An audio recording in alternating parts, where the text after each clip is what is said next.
There we go. Wow. Yeah, Devil Flyer on Fun My Comic. Link to it there in the chat. Along with other great links, Critical Blast, where you can find his books, and we'll be talking uh, with the creator of American Yakuza 3 today. Beware of the bog, he creeps, he crawls. I have the blob theme. Oh, well, I did. There you go. I mean, where you said beware of the bog, I picked up on it without reading this one. Exactly. Great mind thinks alike. The song, he creeps, he crawls. I think that's it, right? But with Bogg, got my brain scanned. Yeah, you're gonna get your brain. Well, Bogg's gonna get his spoilers. He's gonna get his brain scanned in the supplement that I'll be doing. I'm working on new Bogg right now. There we go. It's not quite done yet, but we're getting there. 10 years of Bogg today. Woohoo! Created him in 2015. Got 3 others completed. As you know, I've been doing these. Let's see. I guess. Well, I was going to talk about the campaign because where can you get Bogg? You can get Bogg over on the Devil Flyer campaign, and you'll be able to get more of the Bogg. He creeps, he crawls. 63 backers right now, $3,652 raised in a year. A little bit over a year. February 2nd is when we launched it. Relaunch is going to be March 8th. Not really a relaunch, but a makeover, a more concise campaign where you'll learn more about the characters. If you tune in here every day, I don't know how much more, but you might. I'm working on the write-up now for the different segments of the book and other things. We're going to redo the big bundle here. Just different aspects of the campaign, put up new artwork. Like on the drawn interior, we'll go ahead and put that Jay Krager 2-page spread there instead of this panel from one of the Devil Flyer pages. There'll be things that we leave out there, like the acrylic painting here. I'm really hoping that we sell that on the campaign. And with the Bogg book, who knows? Maybe we will. It is an acrylic painting on 11 by 17 done by Doc Blaylock, and is being made into light reactive tapestry. If you see something up on the campaign here, like the bookmarks, the bookmarks are probably going to go away. Maybe the trading cards, some of the original artwork here from Doc Blaylock, definitely going to go away. There's the tapestry, blacklight tapestry, and those aren't the final colors on there, but it'll be coming soon. Welcome to the show, Critical Blast. Hey, beware of the Bogg. That's right. 10 years. I created him like right after my father passed away, just drawing, and that kind of marked that year, and he passed away on the 3rd of February, I think it was, or the 2nd. I can't remember. Mom showed me recently, but man, are you in the witness protection program? I am dimly lit. Which it will increase. Light will increase. Yes. Now we'll have a second guest joining us to RJ, because I kind of got my days mixed up, and but we got a Kickstarter guy, and I know that you've hosted many times on the Madness Network on your own channel, and I'm going to hit you up after March 8th for the Momentum Makeover. After the campaign is all made over, we're going to do a relaunch, a makeover of the campaign over on Red Valkyries. So she'll probably cosplay as Bogg. I don't know. You never know. That would I be know it won't interesting be to Devil see her pull Flyer that off. because she never does the same character twice. So it won't Nope. be Devil Flyer. She's already done that a year ago. So yeah, we're gonna have some fun with it, have another relaunch. Jimmy Reyes cover, colored by John Dillard, gonna be drop finally. One of the watercolor Golden Age cover by John Falandes, who did Devil Flyer, will be up for sale, along with a lot of other artwork. I've been working on these trying light reactive type things. We'll see. Very cool. Maybe put that in the big tier. Maybe offer these up for sale. I don't know yet. I'm just producing madmen, and especially today. I've done other characters.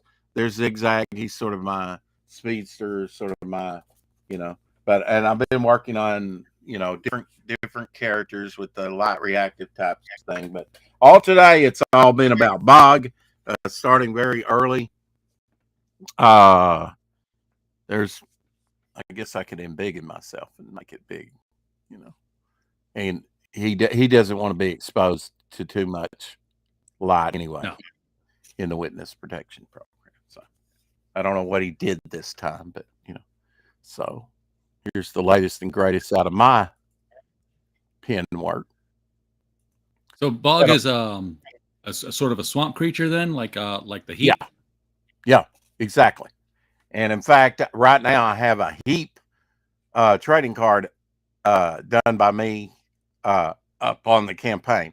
He's the original, as you know.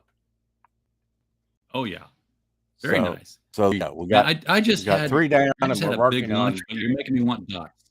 Huh? I just had a big lunch, but you're making me want dots. Yeah, I'm working on this one right now, but I've done 3 today. I'm slow, RJ. I'm slow. No, you got that big box of dots behind you there, and it's just making me crave to snack on them. Oh yeah, back here, yeah, that'll take your bridge workout. Your gums, your fillings. And I think it's like Bondo in a very small little. Yeah, you'll still be eating the same piece tomorrow. You'll find pieces of it in your gums. Exactly. You like my new stand? I actually happened upon that and bought them out of their comics. I said if I buy the rest of those comics, a bunch of them were already missing before I discovered it at my Dollar Tree. And DC Comics putting comics, in Dollar Trees, in selective Dollar Trees. And one of I've seen mine that. got a stand. And I was like, oh man, I got to get that stand if I can, It'll just get bailed up and thrown away otherwise. Yeah, you get to reuse that thing. I'm sure Walmart had a bunch of them left over from, back when the Red Rooster campaign was. Oh yeah. Yeah. The only thing I hated about that, I got the first Nora Sagas, the 3 issues. Number 3 didn't have a sticker on it, and 1 and 2 had a sticker on it. On cover. Yeah, that was. I hated that. Walmart not knowing the what barcode. to do. Yeah. But I mean, it kind of makes it unique. I know we crowdfunded it over on Fund My Comic afterwards. Yeah, and I do have the crowdfunded version of Red Rooster. I got the graphic novel, which was more expanded than what you were getting from the 3 issues. I kind of like the artwork in that, but I was on a budget and I did want some Kelsey Shannon to see what his stuff was like, and bought the first Nora Saga, read it, and got the second one, then the third one, and I never saw the 4th one. They did move the end cap or whatever. It really wasn't on the end, but it was in the book section. They moved it a little bit further down, but now I'm told that those were like in the pharmacy and automotive. It was you never knew where it was going to be. Yeah, and the thing about comics is they're condition sensitive. There's a lot of collectors don't want a thing with the sticker on it. I get it. I didn't like it, but I mean, it's the only way I could get it. And things tend to get bent up on stands. But now I loved and I think it was very successful. It was only regional in the South. Those 100 pagers, which were mostly reprints from about, 10, 20 years prior. And new material. They started out with, I think, a 12-page news story, and then they went to maybe 2 pages, two stories like that were real. Yeah, and then they started reprinting stuff, but 100 pages for $5, it was a deal. Exactly. And I got every one except the one that is probably the most expensive, sort of the 80th, 80-page Batman 80 year, I guess it was 80, 85 years of Batman anniversary issue. And I missed that one. I know Target released a few, and I might have even bought one of those. Not in Target, but off eBay. But there were a few 100 pages released at Target around that time as well. Yep. So I might have to hunt those down. But otherwise, for 2 years, I got every one. And I remember a couple of the last ones were Crisis on Infinite Earth. And they came out with 2 Swamp Thing specials at Halloween. Yep. So that was kind of neat. And I even had like the slanted box to the first year that of the Swamp Thing, because I tried to get those. You know, I've actually got a couple of the original boxes. Well, 3 of them actually, because I went all over the area trying to get the boxes they put them in. Scarlet Fever in the house, all the way from Bama. Hope you got those chick nugs in the oven for the kids. So hopefully in July, that's what I'm shooting for. That'll be about a year and a half that we'll be running the campaign. And haven't done much in the last months, haven't changed it or anything. We've got a few backers since then. We're up to 63 backers.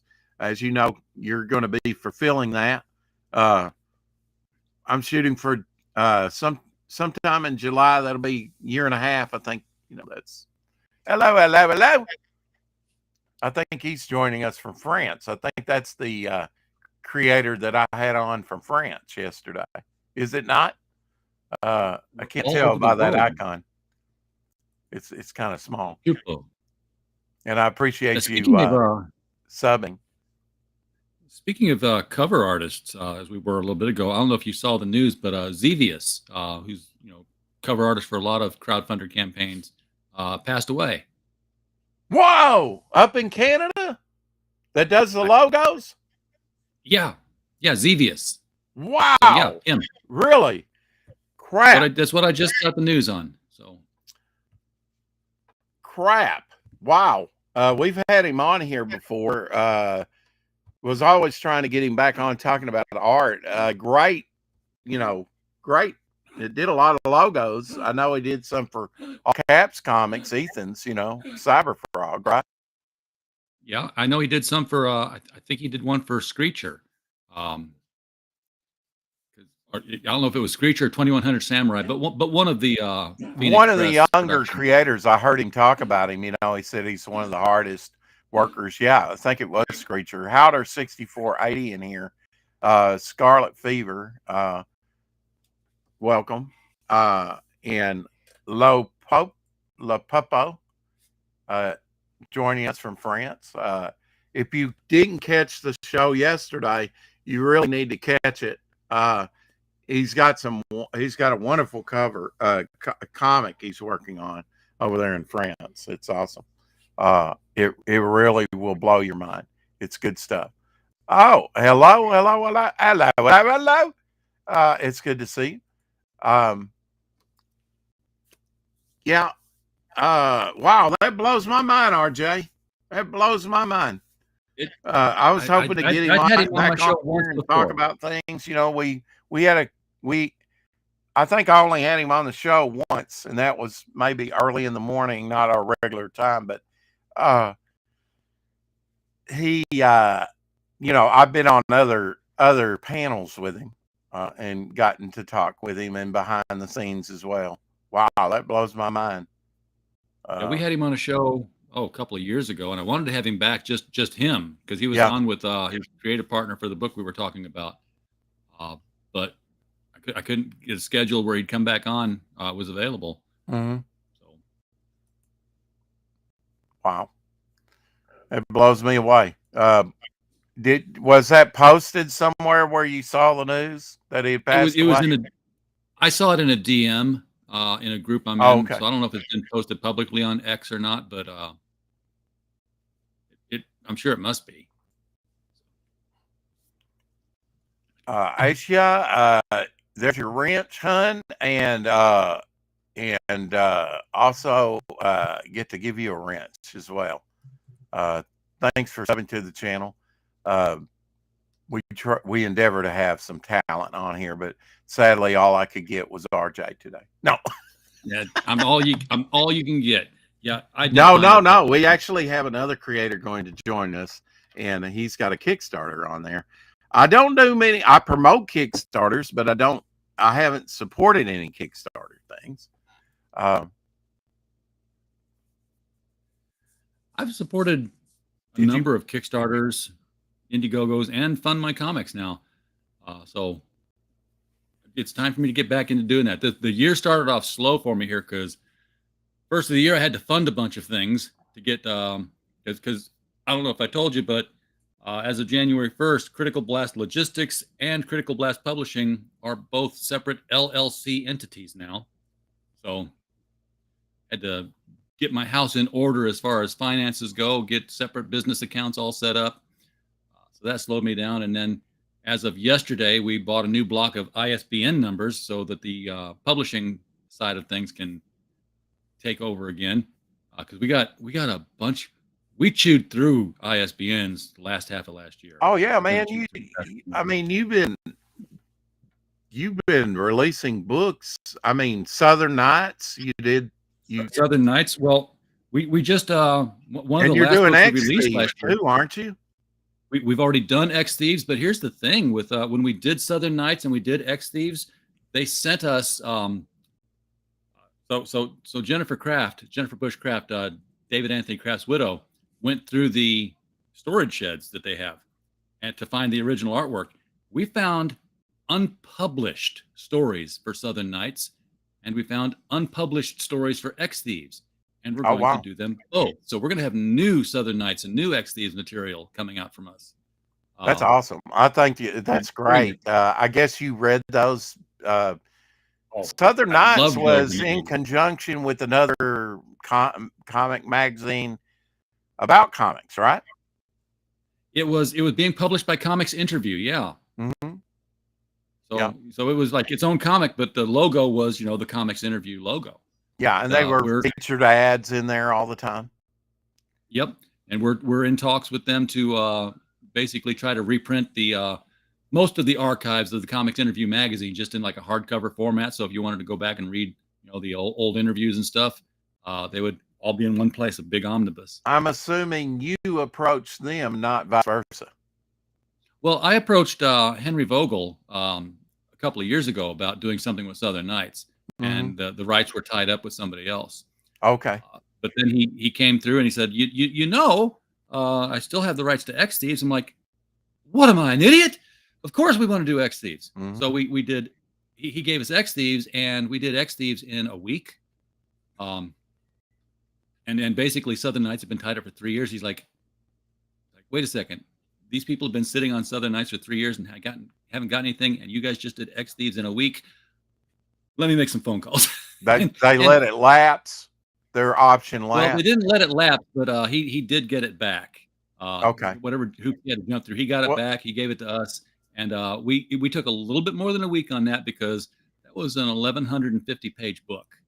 And we threw a lot of bonus features into that. There's a lot of new art that had never been seen before. Wow, that's huge. I mean, yeah, are you calling it $100 book or collected work? It's $100 book. Well, we're gonna work this year on splitting it out into separate volumes. Okay. So it would be smaller pieces for the people who can't afford, a big $100 book. Yeah, that's a lot of material. We're going to be doing some of the issues. Some of the early issues have been done in color, and we have a meeting tomorrow to talk about what we can do with that if we want to release a color version. But we want to release the separate volumes so that they stack together and do sort of like a picture kind of thing on the spines as they come across. Yeah. As you collect that. The cool thing about it was that if you look at the cover for Southern Nights Omnibus, it says the almost complete collection. Hey, Charlie. Hey, Charlie. Welcome to the show. How you fellas the reason doing? it says Doing well. We're It's just doing talking good. about RJ's in the witness protection program. I don't know what it is with us.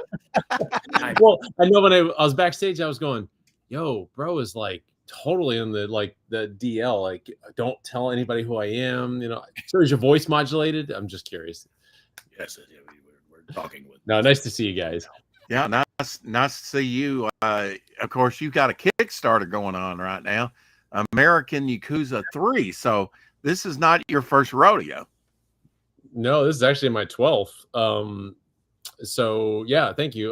So nice to see you guys. And yeah, American Yakuza 3. It actually ended on Friday. We have late pledges open for now, so it's still, for anybody who missed it, the link's still viable because you can actually make a late pledge. And I, to just like an hour ago, which is why I was running late, wrapped up some of the pre-press stuff. So getting the books ready for print, getting the digital stuff put together, had a couple edits and corrections I sent out today. So by Monday, we should have the books on order and stay on schedule for an on-time delivery. So good stuff, man. Well, I just working on my own comic book. I'm a nobody, but RJ, he's printed multiple bigs. I'll let RJ introduce himself to you and tell him a little bit about himself. We are Critical Blast Publishing and Critical Blast Logistics. We on the logistics side, we talk with people who do crowdfunders, and if they're already done, they can ship their books to us, and then we fulfill them for you, ship them out to your people.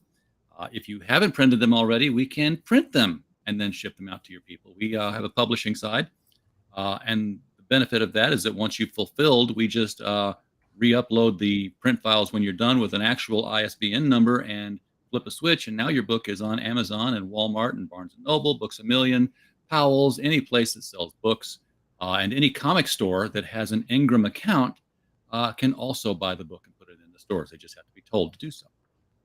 And hopefully he'll be fulfilling mine in July. That's what, cross your fingers. Looking forward to it. Yeah, I mean,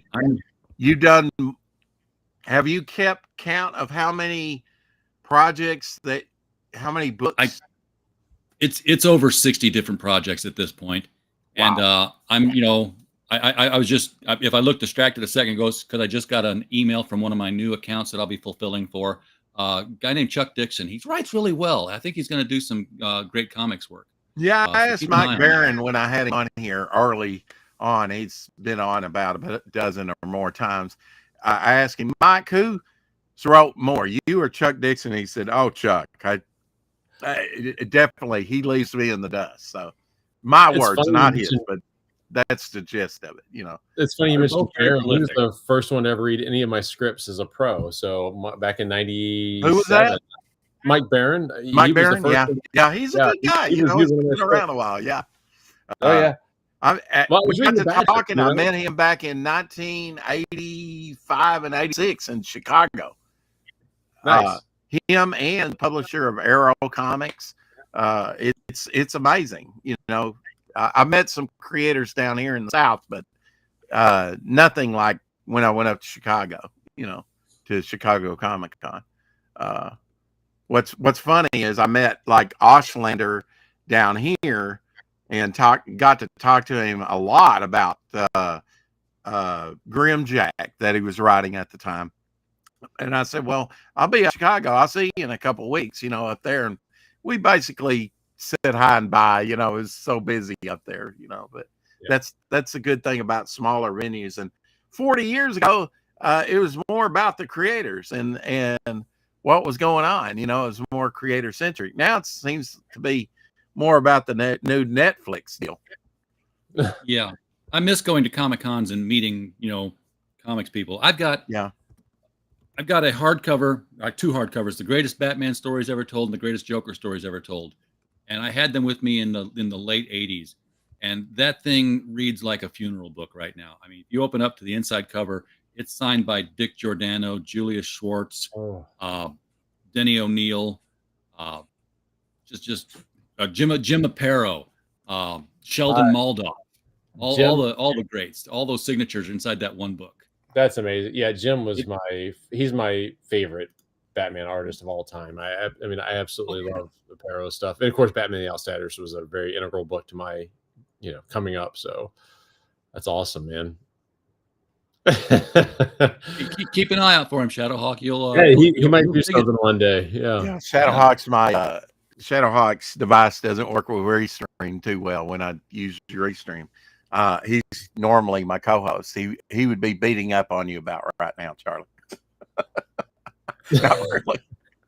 I take all the punches I can. I'm now good. now is American Yakuza, is this like your first comic, or have you got like a whole? You have a. Well, no, I started in '97. I started writing a book that was actually given a thumbs up by Eric Larson, then publisher of Image Comics. Andy Smith was doing the art for me. Andy and I have known each other for 30 years. And then a funny little thing happened. It was a little shifted Image where Eric Stevenson came in, became publisher. Larson got shifted over to COO. Liefeld took one role. McFarlane took a role. So it was an interesting time. It was '98 when that happened. And so my book got shelved. I'm actually revisiting that book, but then I was like, well, crap. And so I spent the next, 7 to 10 years creating all these characters and doing stuff. And then I created WatchGuard, which I published in 2007. So a little less than a decade later, with Andy again at the helm for art, line art chores. Andy Smith did the line art for that in the main cover. Andy's great. Yeah, Andy's been on here. We love Andy here. Yeah, I've done some bartering with Andy. I did his data processing for his last fulfillment in exchange for a head sketch of Batgirl. Now, was that First Man or was it Core Draft? That was for Core Draft. Core Draft, yeah. First Man's been a while. Yeah.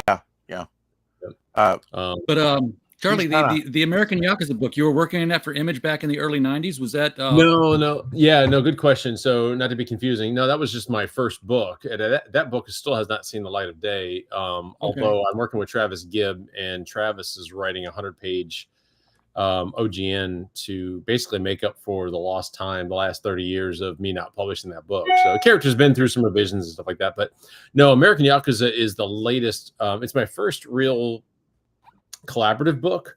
And I say first real collaborative because when I did Spider Squirrel #1 about 4 years ago, Spider Squirrel featured a lot of other indie creators whose characters either had or had not been published yet outside of the web. Now that is cool. That's cool. Yeah. Thanks.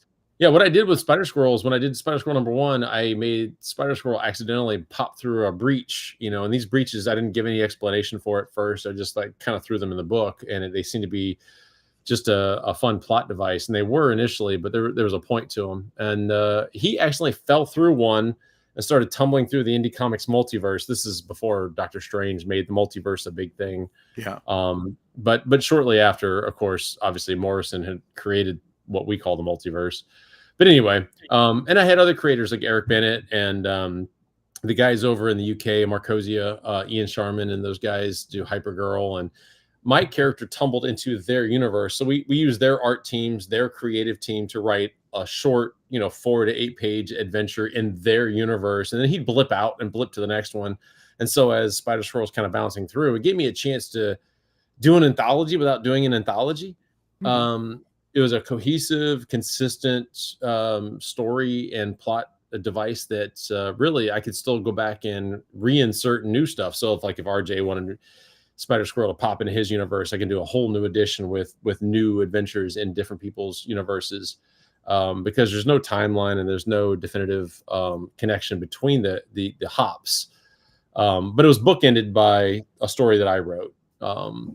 So it was a lot of fun. It was a whole lot of fun. It was a great way for me to highlight the indie comics community because to me, if you're doing it alone and you're not really bringing up others, then what's the value, right? We can all make money, but that's great. But to do it and to bring up others and to give other people a chance to highlight their characters and showcase their characters, I thought was a damn cool thing to do. So so I did that. Thanks, man. Yeah. I've not really checked out a lot of the web stuff. I did a little bit because we had a creator from France on yesterday, and he's kind of, in his link tree, or, he had sent me over to one of those web things, and I saw one of the Alterna characters that had been published through Alterna. So you're shaking your head about I know who Chuck Dixon is and Mike Barron. Yeah, those are big names. But like Alterna, you're shaking your hand. So I guess like Cyberfrog and a lot of those projects that have been going on on YouTube. You know, in sort of the crowdfunding distribution thing.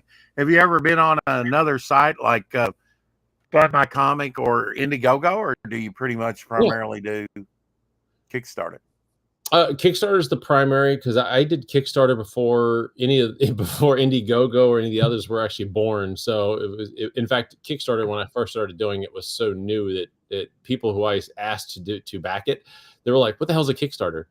So nobody says that today, right? People think crowdfunding, they think Kickstarter generally, but no, I'm actually on Indiegogo right now with I took the Spider Squirrel stories. So volume 1 was originally 3 50-page issues, 40 pages ish plus was of each issue was a Spider Squirrel story, and then we did some backup stuff just to tease what's coming.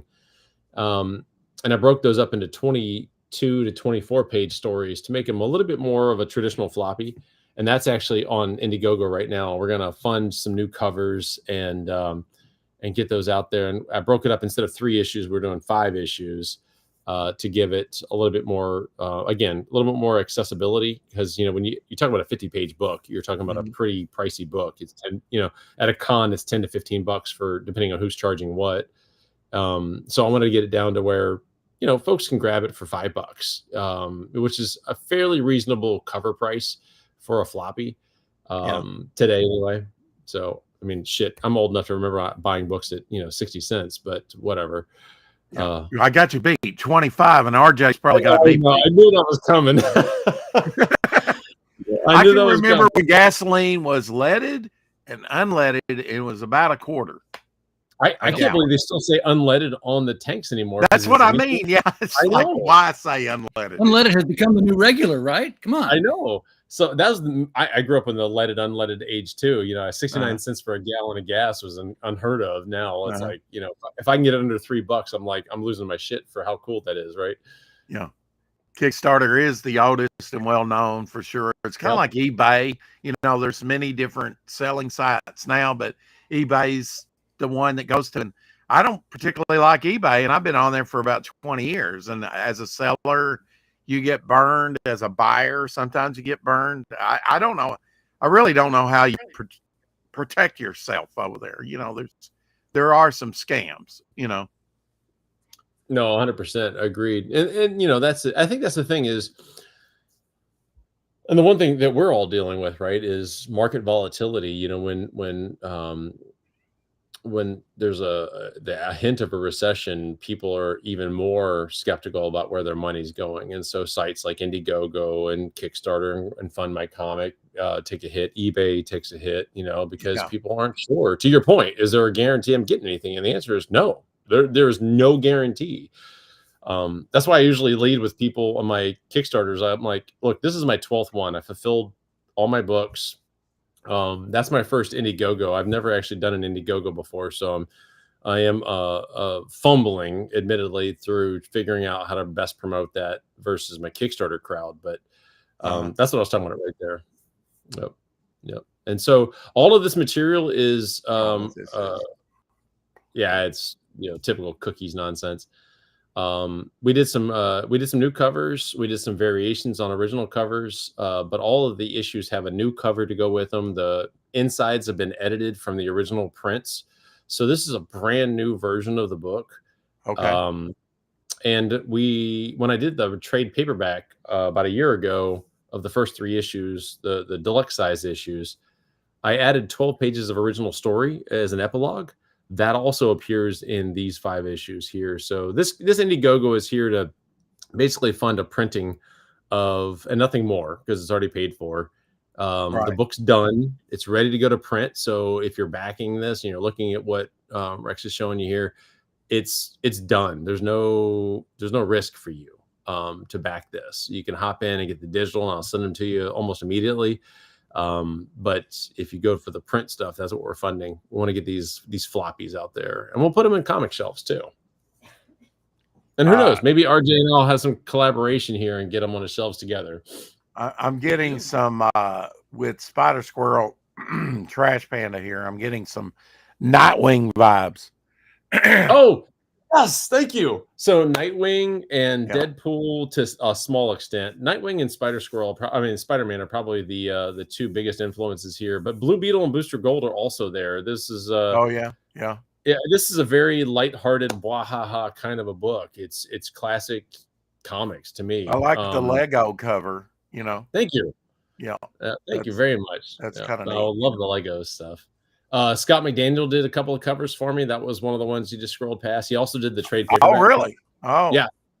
Scott's been a mainstay for my covers. He's done every Kickstarter exclusive cover for the first 3 issues. And is this Scott McDaniel here?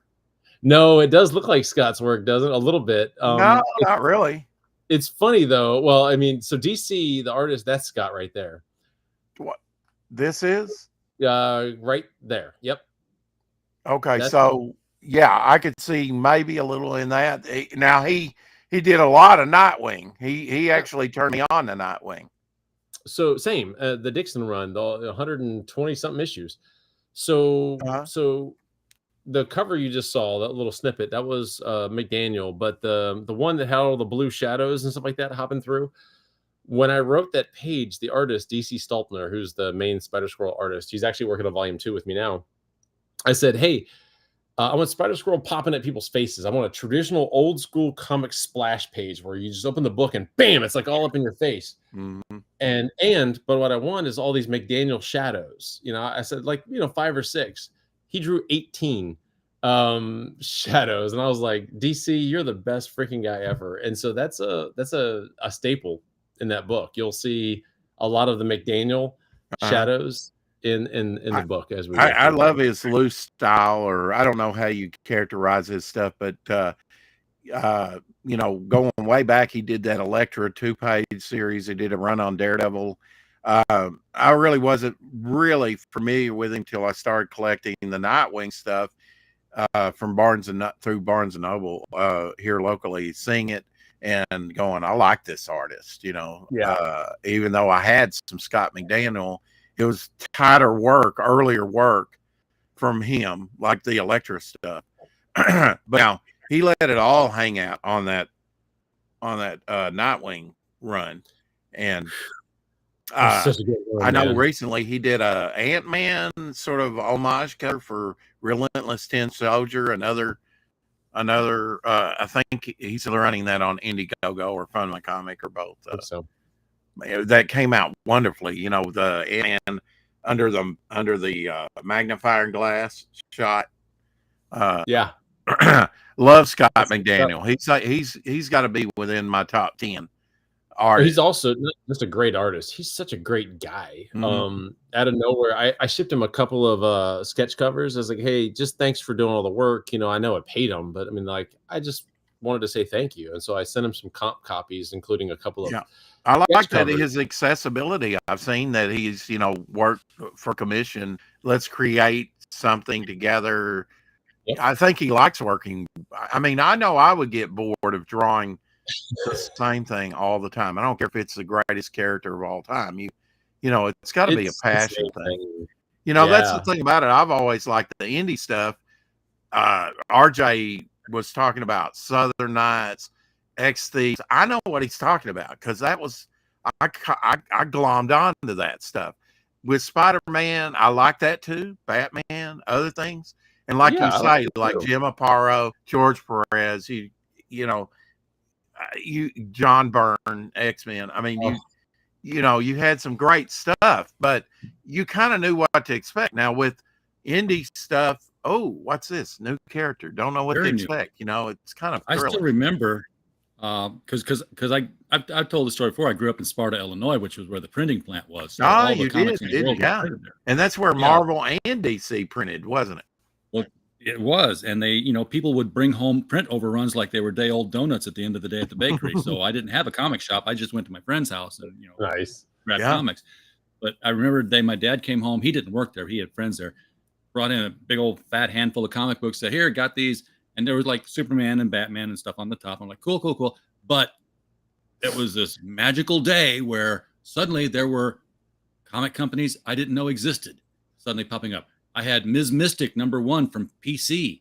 I had Continuity, American Flag right? #1 from First. Pacific Comics. Pacific Comics, yeah. Yeah. I love Pacific Comics. I wish if I could resurrect one dead company, it would be Pacific Comics. It was. I got in that one big stack. I was introduced to Ms. Mystic. I was introduced to American Flag. I was introduced to Judge Dredd. And I was like, I want to read these characters now because I know nothing about them. Yeah, exactly. I loved her Zipatone suit, Neil Adams. The thing of it was with him before he switched from the first issue, and then I guess he went with continuity his own to do it. I actually bought a subscription to it. I think I got one issue, and that was it for my $5, but it was only $5. So, Justice Machine. Somebody's doing a Justice Machine omnibus. Okay. I subscribed to that 2 years and never got it. I was supposed to get a free drawing with that and never got it. So the few things that I've subscribed to, like Miss Mystic and Justice Machine, I got burned. I'm still feeling it. You put faith in these companies and they never come through or never even send you an issue. It's like, oh, what a scam. But I still love their stuff. Bucky O'Hare. I mean, there was so much, in the 80s. Bucky O'Hare, yeah. Yeah. I'd love to do an omnibus of Hero Alliance, but I'm sure Dave Campiti, could do that already if he wanted to. Glass House Graphics. Probably. Hero Alliance was the funniest, dirtiest comic book I'd ever read at the time. But it hit all the dirty stuff. Yeah. I think maybe it wasn't, maybe I'm giving them too much credit, but I think Ninja Turtles really helped open the floodgate, for the black and white scene for sure. Yeah. Well, they were popular even before they were picked up for animation. It became, not even 10 years after the first issue, that first issue was going for close to, $300-400. And that was unheard of to buy a comic book, first printing for couple $100. That was about it was going for almost 1,000 when I picked up New Mutants #97 at my comic book store at cover price, and so you think about that, was that 92, 93? Because that was the first appearance of Cable in a silhouette, and that's when I started finding like indie comics. And it was funny because it was X-Force that took me into indie comics, and I was like, what is this other stuff? And Jerry, my comic shop owner of 12 years or whatever, was like, well, here, check this out, and he gave me it was Teenage Mutant Ninja Turtles. It was like 47, 40, I don't know, it was some ridiculous number. It was late in the game, and I was like, this looks really freaking cool. And so I picked up a soft cover collection. And then I was like, hey, Jerry, can you get me a first printing of #1? He's like, no. Yeah. I mean, for one, they didn't print that very much. Maybe right. That was the problem or something, No. Yeah. So I had a first printing of the Raphael one-shot at one point. Oh, that was the micro series. That was early on. I had all those. I got on very early with Ninja Turtles. I had an original 2, 3, 4, and 5, and then from there and on. And I could have bought a #1 for $175 in near mint shape, but original printing. But I didn't at the time. This 40 years ago, almost. But and now you're thinking to yourself, probably. Well, no. I mean, my first collection burned up for one reason, but so it probably would have went with it. What really hurt was the original John Byrne artwork. Jim's. Jim Starlin artwork. Like this. Oh, Starlin, yeah. I heard one of these painful stories just recently. I mentioned Jennifer Bush Craft a little bit ago, and her husband David Anthony Craft was an editor at Marvel. And one of the perks, if you were an editor at Marvel, you might edit a book that you don't get your name on because it just gets passed through your desk because somebody's busy, so you're doing the work on it, even though somebody's already got the credit. He had done edits on a book. So they sent copies of the book to him, big old box of them. He didn't like the character on the book. He didn't think it was a great character. It was, So in wintertime, they were, using, rolled up comp copies of things that he thought were worthless as fire starter. To start the fireplace with. Wow. And she says they went through so many Hulk 181s. Oh, crap. Whoops. Oh, my God. Fireplace. Supply and demand. Look, true story. Key Comics out there in Arizona. He was at the laundromat, and this older lady comes up, and somehow they got talking about comics. Knowing him, he might have, what do you do for a living? He's like, well, let me tell you, I've got a comic place, whatever, and I sell production artwork, original artwork and stuff. This guy had, till he had health problems, he had to sell his X-Men, which was his love. He had X-Men 1 through past 500, most of them graded 9.8s. I mean, except for some of the early ones that you just can't get in that shape, but even those were high grade. That's amazing. Over 500 copies, all slabbed. I mean, this guy sent off $400 worth of stuff every month to CGC to get graded. Wow. He's got Golden Age pre-code stuff. It's unbelievable. Original artwork, production artwork. I tell you what, if you want to see a true comics collector cry, if you don't cry at movies, you'll cry if you watch comic book villains. Because it's if you're a collector, and I don't know if you've ever seen the movie before. It's got Cary Elwes and Donal Logue in it, but fun movie about two comic book stores. One that's like your typical comic book cave with the slackers working in it, and it's a mess. The other one, which the boutique kind of store where the husband and wife are carpeted floor and everything, and it's vacuumed, and you got really nice little statues sitting behind glass shelves and stuff. Well, the crux of the movie is that this guy in town dies, and he collected comics his whole life. He was old. He wasn't super old because he was living with his mother. He had this huge collection of golden age comics. That would never happen. Complete runs in temperature controlled. They were mint. It had always been kept in a temperature controlled. So these two comic stores are fighting with each other, trying to win the mother over to like them, to sell them, or better yet, gift them the comics. Right. And what ends up happening to those comics will keep you awake at night for a week. Oh gosh. Yeah, I don't know if I want to see that or not. I got sidetracked. Anyway, Key Comics, he's at the laundromat picking up some laundry, right? And the guy and the woman who they got on the subject of comics said, well, I've got a box of comics out in the car. I'm just looking for a dumpster big enough to dump them in. I'm a teacher. They got Nazi covers. I can't show them to the kids. I just want to get rid of them. And he looks at them and he's like, well, ma'am, I got to be honest with you. Some of these are worth a lot of money. And she goes, I don't care. Just want to get rid of them. You can have them. I just don't want them filling up my trash can. And you'll be doing me a favor to take them off my hands. He had an early Wonder Woman he sold on eBay immediately after that for $3,000. Wow. One book out of the, because they were all its great wartime covers. It's treasures are being lost and found every day. I was glad. I thought this was a treasure. First books I've seen in a very long time out there in the wild. DC comic books at Dollar Tree. And got the sticker. It's like, give me that thing. Yeah, I mean, you're good. You hear stories all the time where people back in the Depression era, they were insulating their houses with newspapers and magazines and comic books. So you've got comics that were just stored flat in the wall.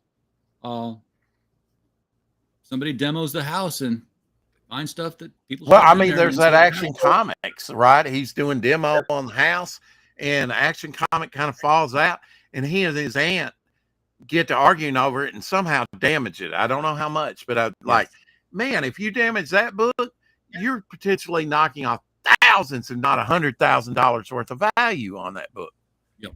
Yeah, like it just goes to show you, comic books were and we're old, right? The comic books were meant to be read, not cheap collected. entertainment. They were never ever meant to be collected. Now, Like today, it's totally different, right? Yeah.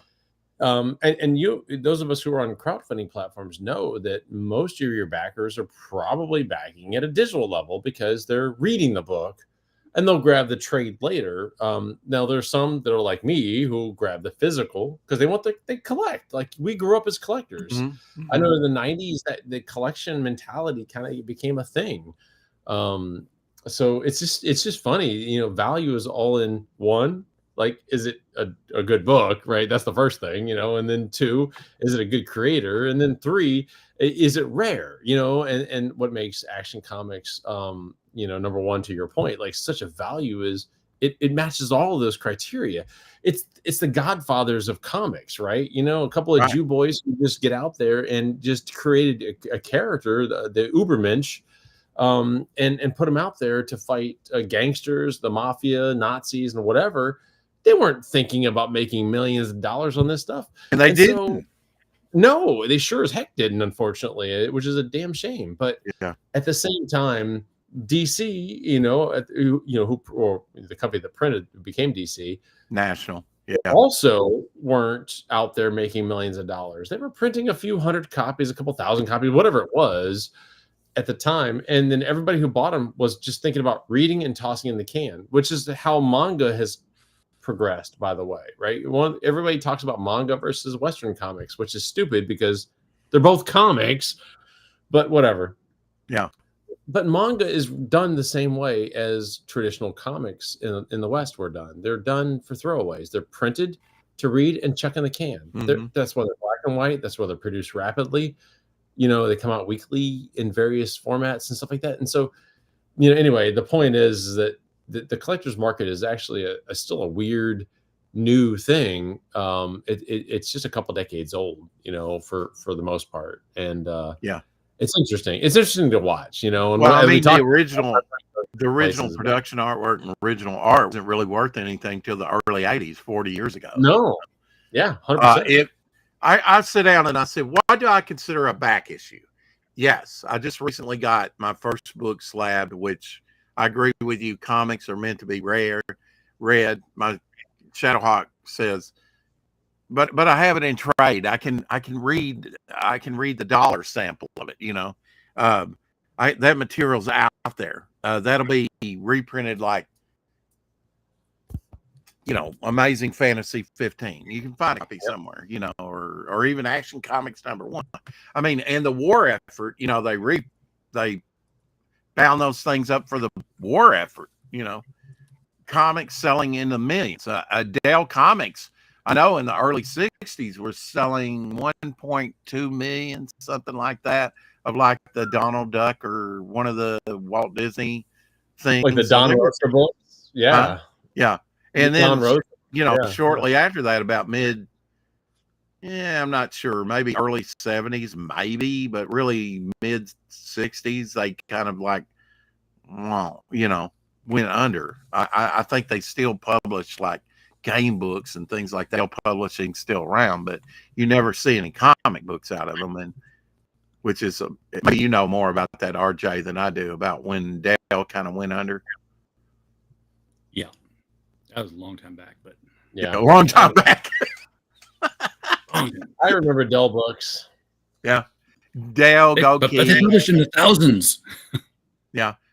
Dale had some of the art variants, you know, like on the back cover, you could get like another page of cartooning, or you might get an ad. They had 2 variants out. And then at 3, really, with some of the shoe stores and things like that. You know, sometimes I've got an adventure comics, 10-cent adventure comic, but it's wrapped around in one of those, you know, Weatherbird wrapping or red shoe or something like that, you know, cover. But the guts are that adventure comics with Aquaman and stories like that, you know, Superboy or whatever was in it. And that's probably, if I had to go back, that's probably the first comics I ever got were promo comics about that big that were just given to you when you went in for a new pair of shoes. And we're going way back now, folks. You know, late 60s, early 70s. Yeah. Oh, now we're going to start talking spinner racks and stuff. And people are like, what are you talking about? Yeah. Yeah. Well, that was the great thing about it. Charles, you could go, Charlie, you go by Charles or Charlie? I go by Charlie. Okay, Charles Charlie. is my grandfather. Yeah. And Okay. he has too much respect for me to take his name. So, Okay, there you go. I was almost called Charles by my biological. Well, I was called Charles by my biological. I'm adopted, so I've got another nice. name. I'm Rex, but I almost was Charles, named after my uncle. But oh, I forgot what I was talking about now. But Rex. what? I would spin a rack. Yeah. What? I mean, that's the crime. Kids can't go into a shop and just discover the fantasy, the different dimensions and worlds and things they never dreamed of. You know, that's what I did with the Avengers, and that George Perez artwork reached out and grabbed me. You know. Oh, dude, you're preaching to the choir. My first comic book was a DC Comics Presents, I think 46 or 47. And it was Superman versus He-Man and Skeletor on the same cover. Ross Andrew. Right. What's going on here? You know, and then I became a 7-Eleven regular. So I'd go into 7-Eleven. And by the way, kids, for those of you watching that are younger than 30, I used to buy my comic books at a 7-Eleven. Yeah. And Slurpee yeah, dude, I was like 8 years old. My grandma would give me a couple bucks. I'd go walk like 2 miles to a 7-Eleven down on a major busy street, because that was what we did in the 80s. And I bought DC Who's left and right every month without fail. I was flipping that spinner rack looking for the newest Who's Who. It was a Perez cover that would just draw my eye in with all these freaking characters everywhere. Wraparound cover. Oh my God, it was so beautiful. And then I was just telling my wife yesterday, because we were doing some a little bit of genealogy work, because my kids had some school project or whatever, and we got, my wife and I got sucked into the vortex of genealogy. And I lived in Jersey as a kid. I found out what state, I'm sorry, what city I lived in, what county, what township rather, and then I found out what middle school I went to, and then I started talking about my wife, like these adventures, and I remember distinctly buying like the Marvel Universe. It was the official handbook of the Marvel Universe book of weapons, hardware, and paraphernalia. Yeah. Bro, like they had everything, like how to build Iron Man's armor. You know, at least I thought as a kid. You know, these are the fantasies we grew up with, and it was so great. So and I want to say that if you look at that book, one of those books, it's either the Hotmu page on Wolverine or it's the mechanics book that you mentioned, shows how his claws worked. Yeah, and it showed screws into the mechanism of his arm. This was like, you know, back before they were just like bone claws that got covered in adamantium, because I might for years they were drawn as knife blades. There was no bone claw about that thing. They were razor thin things that came out and sliced. Exactly. And thankfully, Marvel has decided to give me this, so I'm sure it's in here. There we go. Flip you around there. Cool. Okay, so cool. True story. Find it. Yes, the Hotmu. Oh, that looks like a John Byrne cover, though. This is Paul Ryan. Oh no, this is Ryan. It is John Byrne. No, you're right. It's John Byrne. Yep. Now that I'm looking at it, my first glance was Paul Ryan.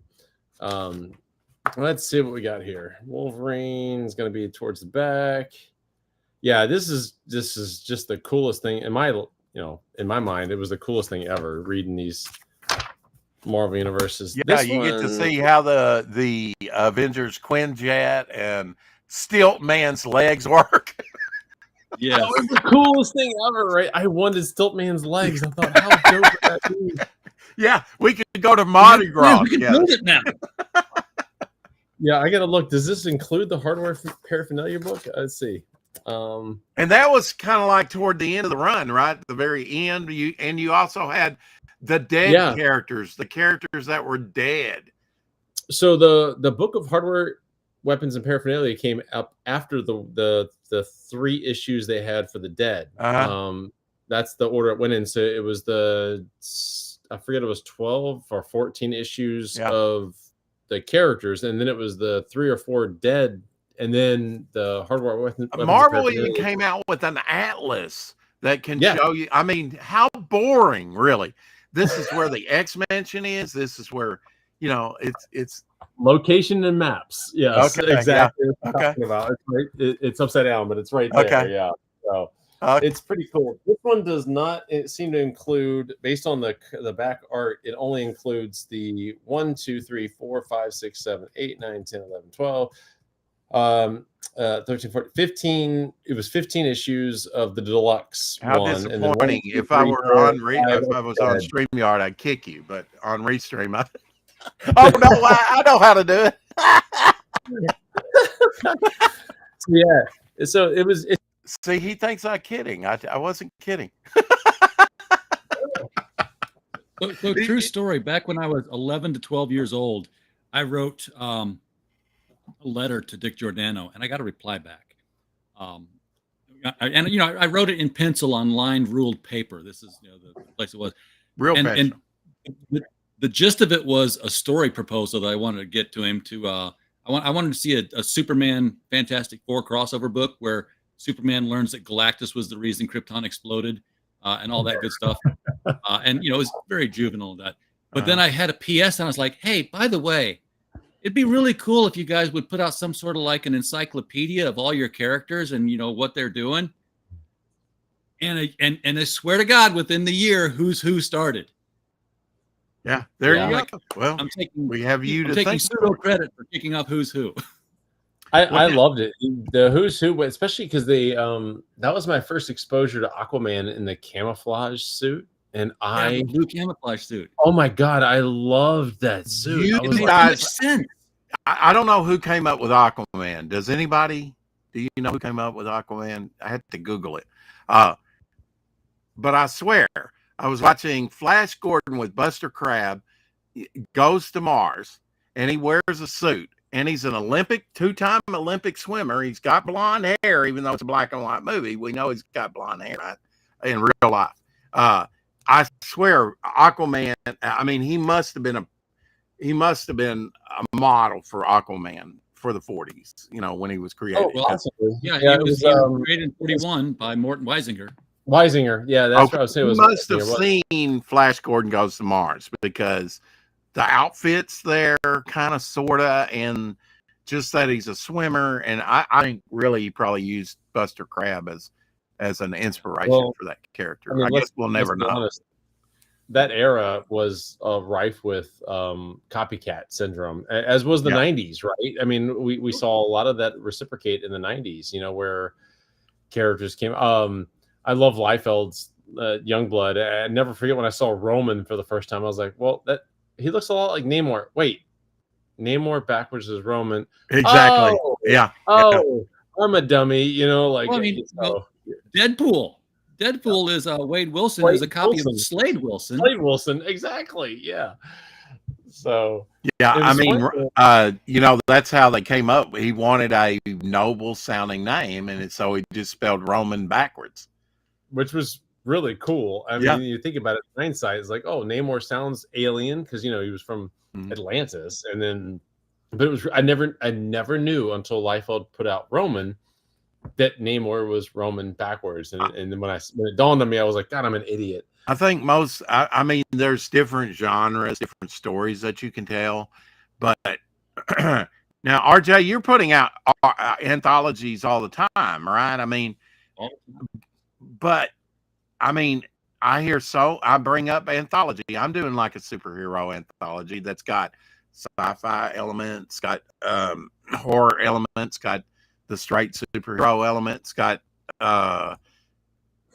Western element, cosmic element to it. But I hear from so many guests, they say anthologies don't sell. Huh. Disagree. Do they? Or don't they? Well, there's a difference between the anthology and the omnibus. I mean, the omnibus is collecting like a run of something. Yeah. People like to get that. But I think anthologies sell if they have to be curated correctly. You can't just have an anthology that's, just like, hey, we threw a random horror character in here, and now we've got, really good super art on this really bad story, and then we got really good story with really super bad art. So they balance. No, they have to be, they have to be curated. You have to have some, and even if they're all good stories, you you just can't make a peanut butter and sardine sandwich and expect people to want it. You gotta have things that complement each other. Yeah. RJ nailed it. I cannot agree more with a commentary on that, because I have been a part of anthologies or invited to anthologies, and I read the anthology and it's so loose, and I'm like, I can do anything I want, which is really bad as a creator, because how is an editor going to sit there and take this and make it a cohesive? Because even though it's an anthology, there needs to be a consistent theme or mechanism or something running through it that is very consistent enough that the readers don't feel like every story is a new story. If you just want to do a bunch of stories, then call it a horror anthology and let people read whatever the heck they want. But some of these seem to be highly curated. They look highly curated on the thematics, but then you get into the contract and you start reading, you go, really?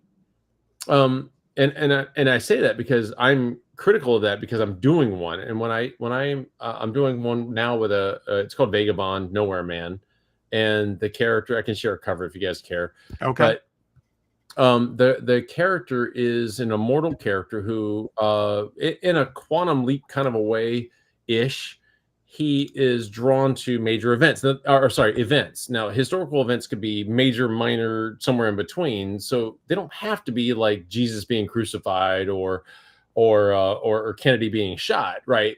They don't have to be that level. They could be something subtler, but something that pivots in history. And so that's what he's drawn to. And so I want to highlight whether it's the Vietnam War, it could be the war in Iraq. It could also be a not war, right? It could be something like a famine somewhere, or like the potato famine in Ireland or something. And he could just be involved in those things, but he's an immortal character. And so, and give people these free reign with boundaries. And so, like, it's framed. It's like having, I use the reference when I give people contracts. It's like having a dog. The dog can run anywhere in the yard he wants. He can poop anywhere in the yard he wants, but he can't leave the yard. Yeah. Right. If he leaves the yard, he's got to be on a leash. What's that leash? So if you want to go outside of the yard, you're still on a leash. And that's what I see missing from a lot of modern anthologies. The exceptions being guys like Travis Gibb, Kat Kalamia. I haven't done anything in her books because they're usually LGBTQ, and I'm not that creator.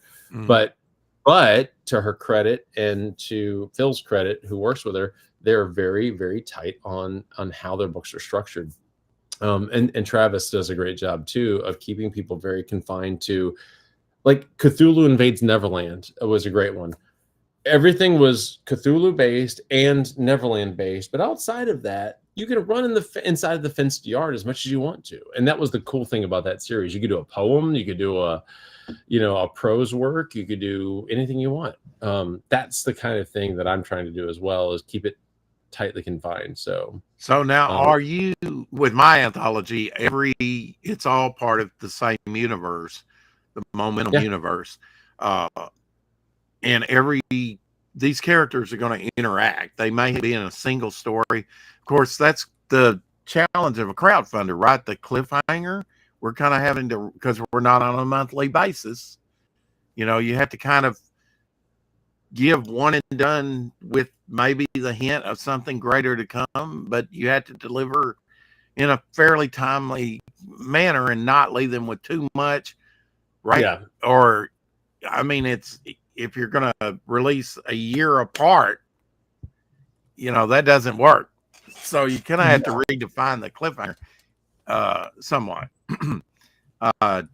But all my characters will meet. In fact, they're going to coalesce around this one character with the end of the world scenario. He's going to gather them into a super team to battle the super evil that may destroy the world.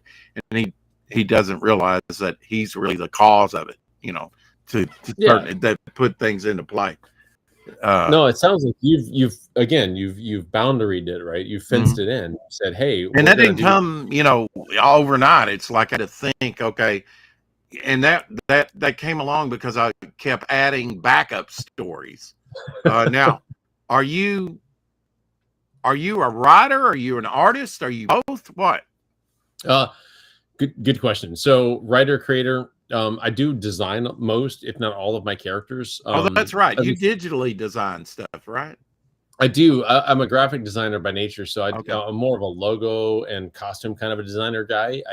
You don't want me drawing your comic book. That would suck. It would be like bad. I think it was Dragonfly, public domain character. You pointed out.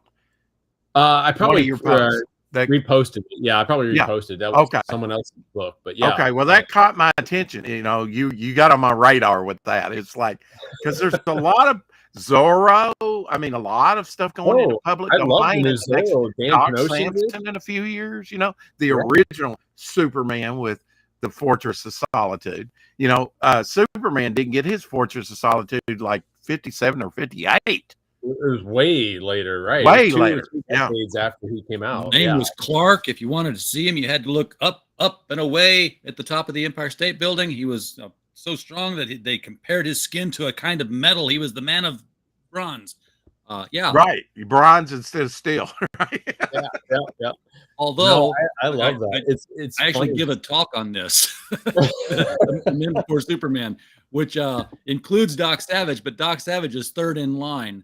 The first in line being John Carter, strange visitor from another planet who can leap tall buildings in a single bound. Oh my God, I love John Carter. So, you know, I read ERB stuff younger, and then I read it again recently after the movies came out. And by the way, I don't care who judges me. I actually really enjoyed the movie. I like the so movie, yeah. fun. I thought that the main good. character was.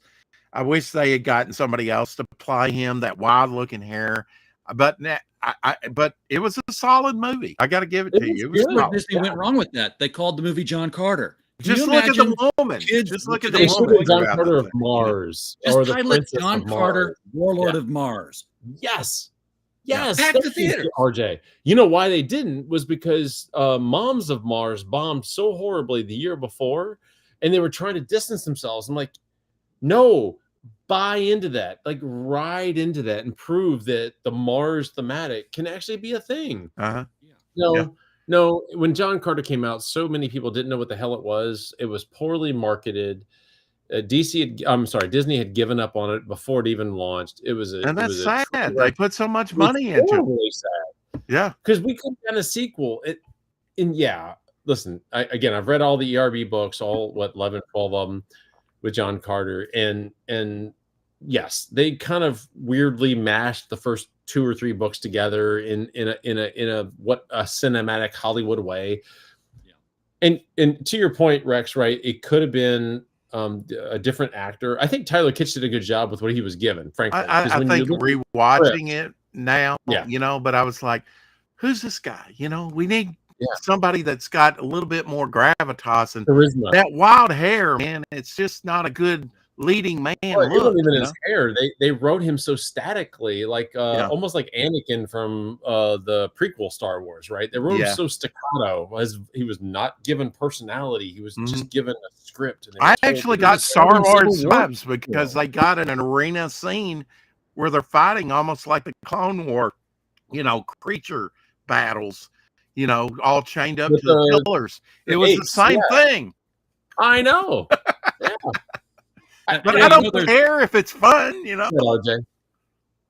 He was whipping the chains there's a guy around, you know, using them as, you know, and that leaping as you were talking, RJ, when he first. Now, in the original books, did he start out in the Civil War, or was that a movie? Yeah, he was a Civil War officer, and he enters the cave, and the mists knock him out, and it's actually an astral projection of him to Mars. Yeah, oh wow! It's not even his physical body. It's exactly. Yeah, okay. But because Mars has a lighter gravity, it's just the same excuse they gave for Superman originally. He's able to leap tall buildings in a single bound. He's able to be much stronger than these giant creatures on Mars. Yeah. Because of his musculature. Listen to this guy. He knows what he's talking about. That 100%, right? And it's the beauty of it is when you look at Superman and you go backwards even a little further, you just have to go back to 1911. Yeah. And there you got it. You have the foundations for Superman with John Carter. This is why. And there's a guy after him, actually. So much more. Yeah. There's a guy between John Carter and Doc Savage named Hugo Danner. Hugo Danner was the character in a book called Gladiator by Philip Wiley. And that science fiction novel where his father was a scientist and injected him as a baby with this formula that made him super strong. In fact, the tagline of the book was, the adventures of a lusty Superman. Before there was such a thing as Superman. Now, and did those Jewish kids know that? No, of course not. It was like, nothing short of a bursting shell could penetrate his impenetrable skin. Okay. He was lifting tanks. He was, getting shot at and not getting hurt. Wow. And it was all about, the lonely life that he leads by, not having, not being like any other human being. Oh my God. Did you guys know that DC via Wildstorm reproduced Hugo Danner as a character in 2005? They did in Young All-Stars. They made him the father of Iron Munro as one of the Young All-Stars. They made him his secret origin. So he's the father. But prior to that, Marvel had taken Hugo Danner and done one of their magazine books, called it Man God. In Marvel previews. Yeah. Yeah. Wow. Oh, man. That's really cool. I'd never heard of him until you said something. Now I'm looking at it going, holy smokes, how did I miss this? I mean, he's like Wolverine without the adamantium bones and claws. He's just exactly. And he's actually like Olympic, kind of a cool guy thing going on. Very, very prototypical alpha, if you will. He was a ladies' man. Yeah, that's kind of what I was getting at. Yep, 100%. That's really cool, dude. James Bond type. No, probably more like a He-Man. Yeah, he was a loner. He didn't work for anybody. Yeah. He was excited to find the war was going on because that gave him, excuse to cut loose and, do what he does best, which is not pretty. Borrow Wolverine's lines. Well, I mean, you can enter a story at any point, if you're real skillful with it, I've talked to a lot of people that are like, I can't write short stories. And I'm like, really? I like writing the shorter stories, maybe more so than the lengthy ones, because to keep that pacing is a lot easier. So how long have you been sort of incorporated with what is your company, Charlie? Zion Studios, X with an X, Xion Studios. Officially, we're actually 2025 is the incorporation date for the LLC. But I mean, I've been doing comics, for 30 years in different formats, fashions, and so forth. I even did some gaming supplements that won awards. Mm-hmm. It's just been it's been on again, off again. But in the last, really since the pandemic, since 2020, it's been pretty consistent. 3 to 6 books a year. This year, looking at a Kickstarter or a crowdfunding project, at least one a month. So really kicking it into high gear this year. So we talked about American Yakuza earlier. Act 3 is done, funded, and it's still available for late pledges, but I'll be closing those in the next week so I can start shipping those out. And then Act 4 will go up within 45 to 60 days. And in between that, I have 2 Kickstarter imprints. So because we have 2 owners of the brands. So next week I'm launching a book called Rook: Return to Sender via my Blind Squirrel. I've seen some stuff on Rook. It looks good. Thank you very much. Yeah, I'm really proud of that one. Dexter Weed did the art. It's going to be our first black and white book as a stretch goal. I am actually already working on getting it colored because we overfunded for American Yakuza. That enabled me the flexibility to put a little money towards coloring Rook for those who want a color book, but it'll be black and white. It's going to be a lot of fun. It's a disgraced cop who is out for revenge and looking for his, there you go. Got 100 and something followers there, which is nice. This book is set in more of a superhero universe, even though he's not necessarily a superhero, certainly not his intent. He's more of a Punisher kind of a character, but with a little less murder. The guy's whole idea is really just to find justice in the world. He's been debadged as a cop, disgraced publicly. and he's lost his family, and not to murder or anything like that, but because of the risk to his life. His family has moved out of the city. He has no connection with them. He's going to have to find them again eventually. But for now, his main focus is clearing his name. And so Zion Studios is you, and Blind Squirrel Comics is you as well? That's correct. Yes, now, where'd Blind Squirrel Comics come from? Where'd you get that?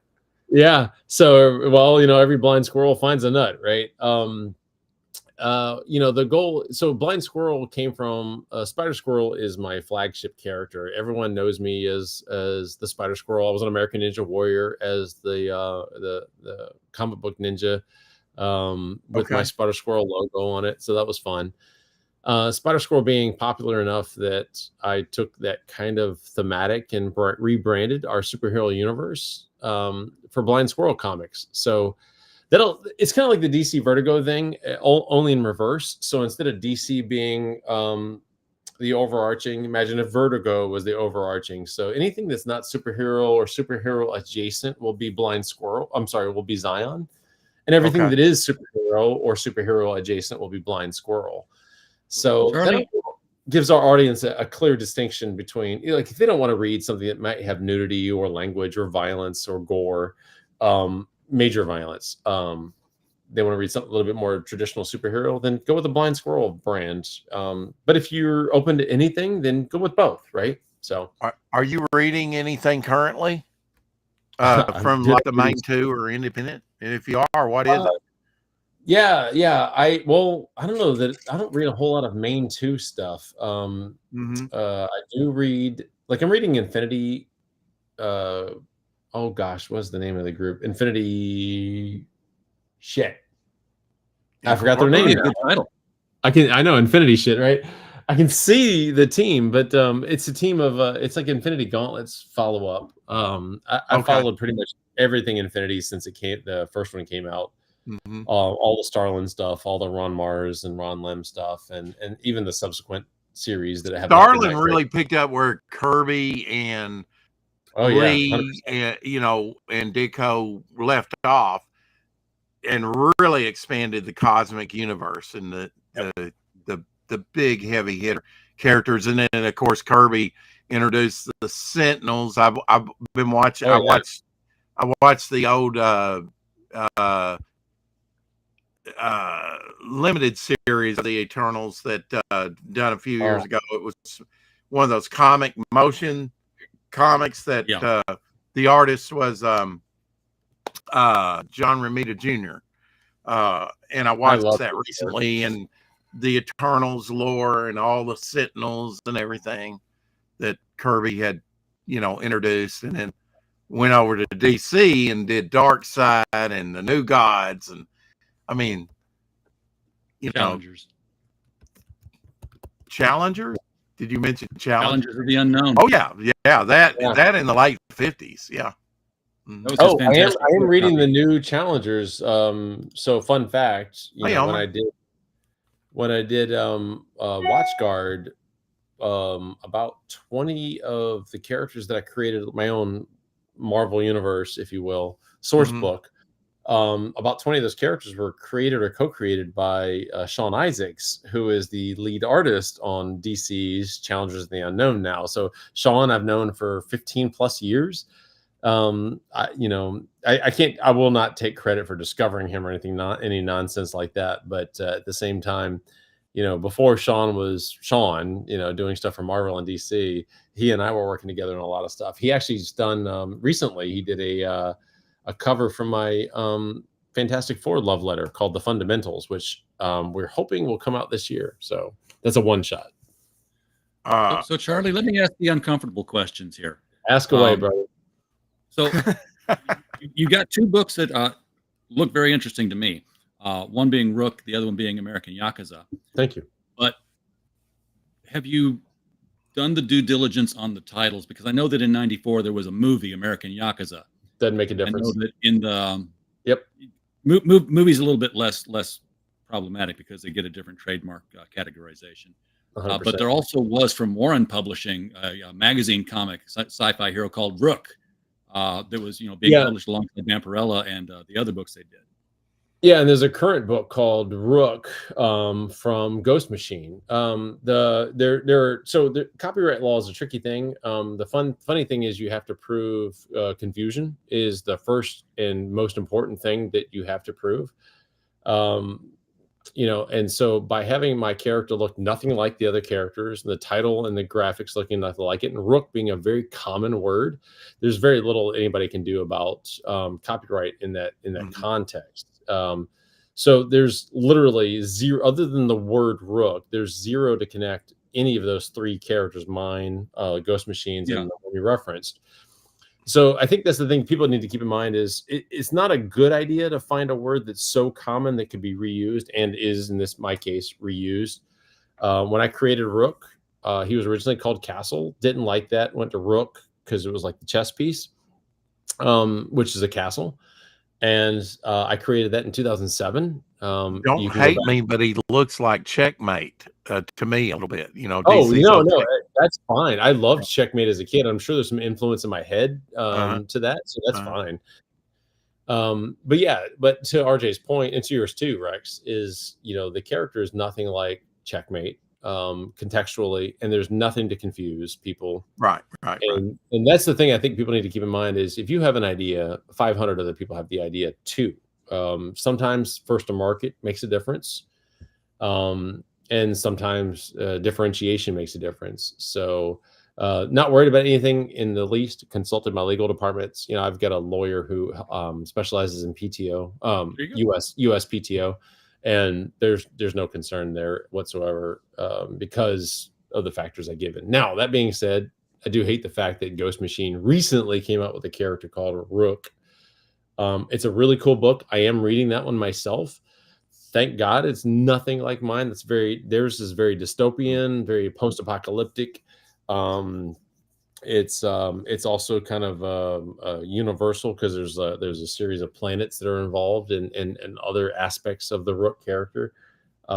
So good news is not worried about that part. I've done some thinking on this, guys, and you can tell me if I'm right or wrong. We talked about things like Steamboat Willie and other things coming in the public domain, and I think that's one reason that backs up my argument that because these things are going to be coming down the chute more and more, as years come by, and we really get out of the silent era movies and into the early talkies and stuff. That retro is coming back. I mean, oh, for sure. I always liked the Rocketeer. That was retro. There was certain Sky Captain, all that retro stuff. I love, by the way, the Rocketeer. I'm a huge it's Billy, and when Billy did the Rocketeer thing, which hopefully he's shipping soon. Like I was all in on that first day. I was like, holy crap, and I knew it was coming because I talked to Billy at Baltimore last year. Mm-hmm. But yeah, no, I love the Rocketeer, and you're right. I think nostalgia is at an all-time high in comics. You look at it, right? Rocketeer, you mentioned Rex. Mm-hmm. Space Ghost. David Peppo's doing Space Ghost. He just announced Captain Planet with Dynamite. There's a Johnny Quest out there. Herculoids! Oh my God, yes! I have been dying for a Herculoids comics for years. Mighty Mightor, come on. I used to love what they were doing with DC when they did that whole. I did too. That Future long Quest run with the Johnny Quest verse. Yeah, I loved it. It was great stuff, and they tied it all into one universe. Banana splits. Oh my God, I love them.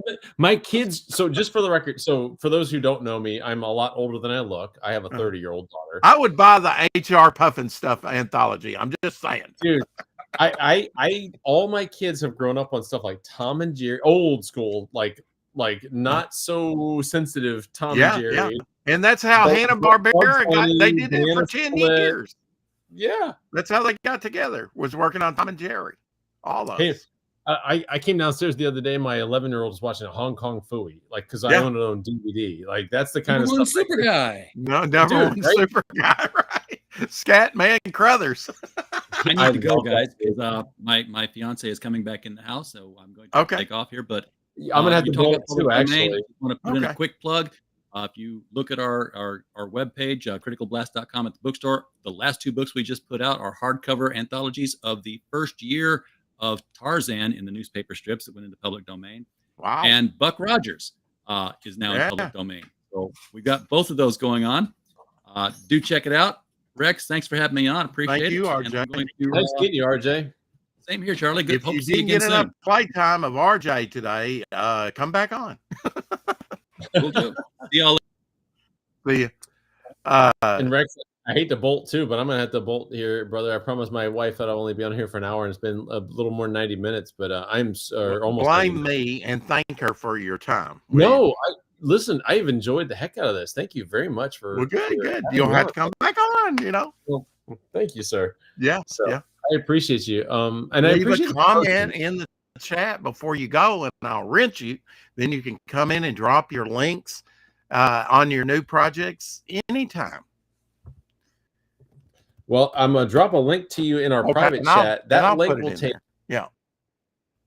Thank you. So that link, American-Yakuza.com, will take.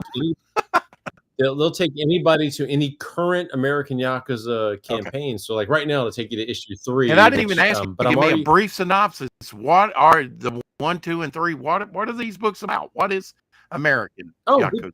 Yeah. Real quick. So American Yakuza is a fun fish out of water story. Okay. The full title is I invested in an international conglomerate and went from an MMA champion to becoming the first American Yakuza overnight, literally. A very long title. It's a lot of fun. But that book is really about an American coming into Japan just to solve a friend's murder. He knows something happened. We all know that from the onset. But he gets sucked into the underworld even faster than he expected. And so this book is it's fast-paced, it's furious. If you like Succession or John Wick or Tokyo Vice, okay. I think you'll really enjoy this book. It's got a lot of fun aspects to it. A little bit. I love that movie. It's definitely got some. I know. Me too. With Sean Scott or whatever his name is. That guy was great. But yeah, it's a fish out of water story. It's a murder mystery. It's an action adventure, and it's got a little bit of surprises, twists and turns. There's definitely some nudity and sex in there. So if you're opposed to those things, don't read it. If you're not opposed to those things, enjoy it. And certainly more body count than you can plan for. But it's a really fun story. It's gonna be 5 issues. We originally wrote it as a 100-page graphic novel and decided to break it up into chunks. So we're doing 20-page chunks, and this is the 3rd issue. So you haven't really missed a whole lot. And every new campaign does have a full catch-up tier, so you can get all the issues with every new campaign. Do you ever compilate those things into like trade paperbacks? I do, and I will. We already have plans for a hardcover. We're going to do an artist edition with black and white color. That's become a thing. Sorry, black and white. Yeah, we're going to do an artist edition, like a 12 by 18 Looking back edition, here and seeing nothing but your stuff on a shelf is its own reward, isn't it? To be able to hold that, so like, good. I made that. Yes, sir. I love that part. Anyway, we're going to get out of here. So, Wonder Twin powers activate. Form up a bucket of water. Keep baking. Form of a pterodactyl. I love it, man. Oh, so good. Classic stuff. My kids watch those cartoons with me now. It's just so great. Yeah. So, Rex, thanks for having me on. Everybody, thanks for watching. Thanks for supporting indies like myself. Even if you don't support me, if you support anybody that's in indies, I'm thankful. So my heart goes to you. And I appreciate the time, Rex. Hey, thanks, no problem. Keep collecting. We'll see you tomorrow. It's a daily show, folks. Hit that like button, subscribe. Go check out Charlie's stuff. Go check out RJ's stuff. What else you want? Bow for now.